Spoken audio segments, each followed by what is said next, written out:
The reigning champs, the New York Liberty, just got steamrolled by Caitlin Clark and the Indiana Fever, and what followed was pure gold for basketball fans. Sabrina Ionescu and Breanna Stewart marched up to the post-game mic after a 14-point loss, looking like they'd just lived through a Caitlin Clark highlight reel, because they had. But instead of dodging questions or blaming refs, they did something that stunned everyone watching.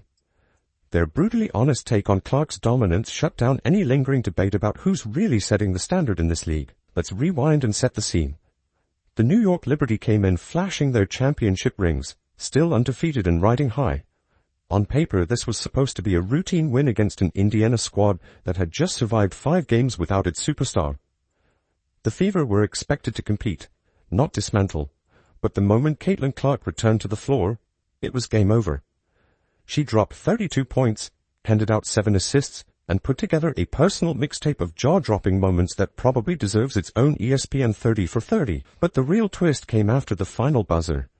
Instead of brushing it off or hiding behind cliches, Sabrina and Stewie gave Caitlin the flowers she absolutely earned. They didn't flinch. They didn't deflect. They acknowledged reality. Like we go on runs, they do as well. They're a great team. So I don't think it's defeating. I think obviously we know what a great shooter she is, and I think we just gave her too many easy ones. Obviously, she has great range, and her ability to get her shot off is really impressive, especially with missing some games. And so, obviously, on a personal level, I'm really happy to see her back out on the court, healthy, feeling good, because obviously it's important for them. When asked how Clark looked after her injury break, Sabrina didn't hold back. She praised Caitlin's range, her poise under pressure, and her ability to get clean looks against tight coverage. That's not fake humility or media training. That's one elite shooter giving props to another. And it didn't stop there. Sabrina went full human, even saying she was happy to see Clark back healthy, not just for Indiana, but for Caitlin herself. That kind of comment, that's not what you say about someone you view as a media darling. That's what you say about a legit peer.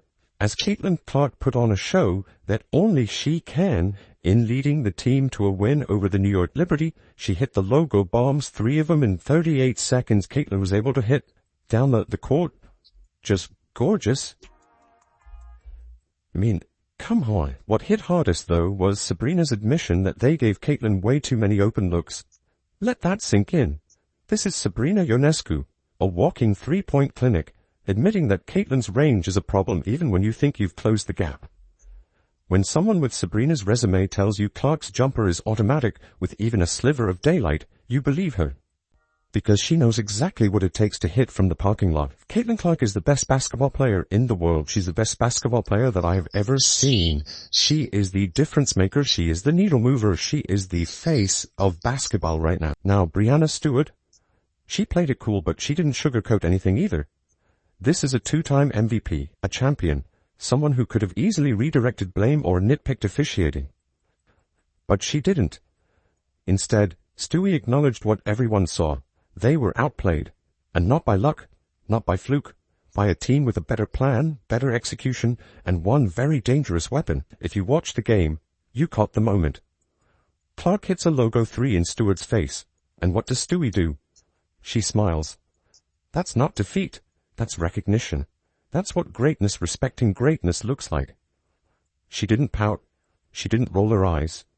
She grinned because she knew she just witnessed something special, even if it came at her own expense. Those defensive breakdowns Stewart talked about, they weren't just lapses. They were the result of Clark's magnetic force on the court. When one player can pull up from 35 feet and make it look like a layup, your defensive scheme falls apart before it even sets up. The Liberty got pulled in all directions trying to stop Caitlin, and in the chaos, Indiana's shooters ate them alive. I mean, it's not defeating. Basketball's a game that runs, and the same way, like we go on runs, they do as well. They're a great team. So I don't think it's defeating. I think, obviously, we know what a great shooter she is, and I think we just gave her too many easy ones. And what made this post-game moment stand out even more? The total lack of ego. We've seen the media trying to stir up fake beef between Clark and the WNBA veterans. But instead of feeding that machine, Ionescu and Stewart did the opposite. They shut down the noise, they told the truth, and the numbers backed them up. The Fever shot lights out from deep, and it wasn't because the basketball gods were feeling generous. It was because Clark drew so much attention that her teammates were getting practice-level shots. Stewart also admitted something telling, that they overexerted their starters trying to keep up with Indiana's offense. And that's not just a coaching issue. That's psychological warfare. That's the Clark effect. She shifts the tempo, pulls the defense out of shape, and forces teams to abandon their rhythm just to stay in the race. That's what stars do. That's what leaders do. That's what MVPs in the making do. Yeah, look, obviously, we had to rely on these two players here, and now we didn't get to the rim. Early in the game we did. I think we had bet 32 points in the paint in the first half, and we didn't get as many open ones as we did in the second half, and that's on the coaching staff. We're going to make it a little bit easier for her in that regard, but, they're switching, they're very disruptive, they're very physical, and, we've got to be a better job at executing that. Even Liberty coach Sandy Brondello didn't make excuses. No griping about injuries, no jabs at officiating, just a clear acknowledgement that the Fever played better. When coaches at that level tip their hats without hesitation, the game wasn't just a win. Statistically, it was a massacre. Indiana poured in 102 points, including 53 in the first half alone. A team that looked lost without Caitlin suddenly looked like the Warriors reincarnated with her. And those 17 made threes. That wasn't luck. That was gravity. Clark's presence turned everyone around her into more dangerous versions of themselves. Sabrina wrapped it all up by calling basketball a game of runs. But it was clear this wasn't just a run. It was a dismantling. Indiana didn't catch fire for a quarter. They executed from tip to buzzer. And that, more than anything, was what Sabrina and Stewart recognized: sustained brilliance. So here's the truth. Caitlin Clark isn't just making headlines. She's rewriting narratives. She's elevating teammates, disarming egos, and earning respect in the toughest way possible, by beating the very best and getting them to admit it. And so we got back into the game. We had that run when Shuey was guarding Caitlin Clark, but then they executed well. And we had so many breakdowns on defense, and they'd made shots. They really punished us on that end, making 17 threes from 35. It was just too wide open. So with a lack of communication, we had to obviously work these two. Probably overworked them tonight. A lot of things that we can learn, and we, like I said before the game, we're nowhere near where we need. Brianna Stewart's post-game reflections hit different. You could tell this wasn't just another tough loss media presser. The words were thoughtful, the tone was heavy, and the message was clear. This one stung. The Liberty pride themselves on being the league's gold standard, the dynasty in the making, the measuring stick. So when Stewart admitted they were rattled by Caitlin Clark's pace and poise, you knew it wasn't just a bad night. It was a full-on reality check.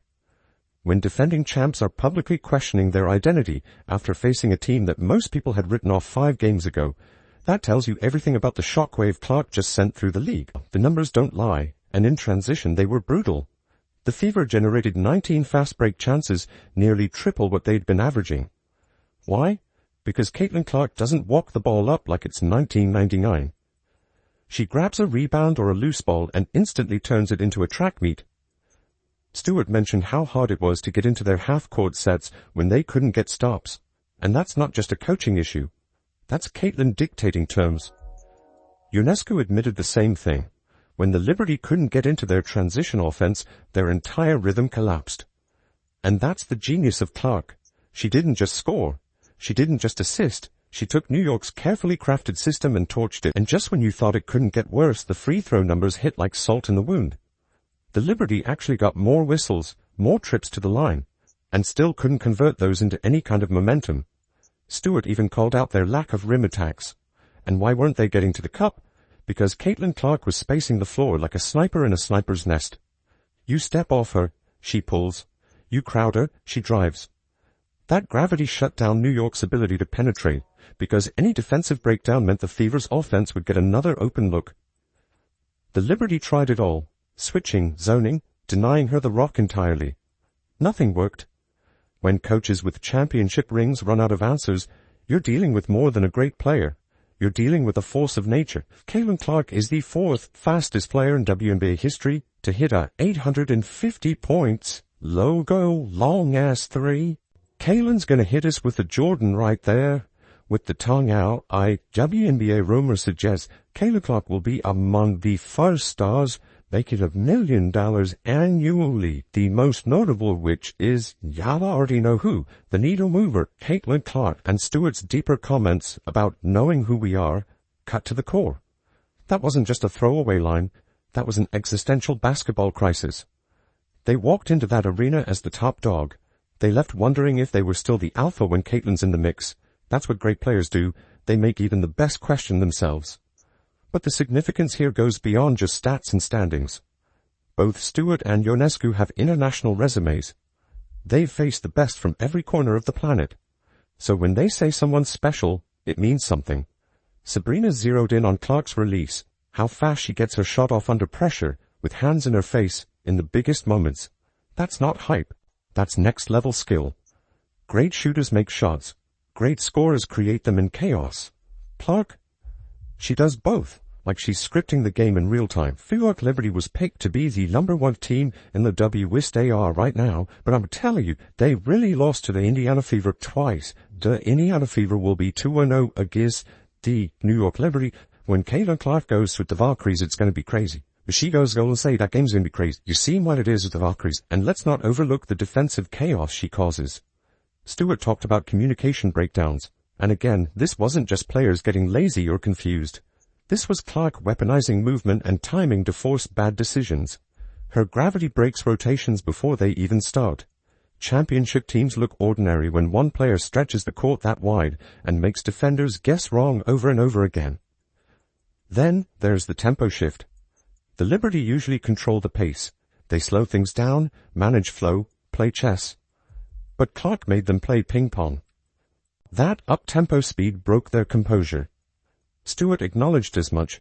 New York wasn't playing their game. They were reacting to Indiana's. Clark took the remote and changed the channel.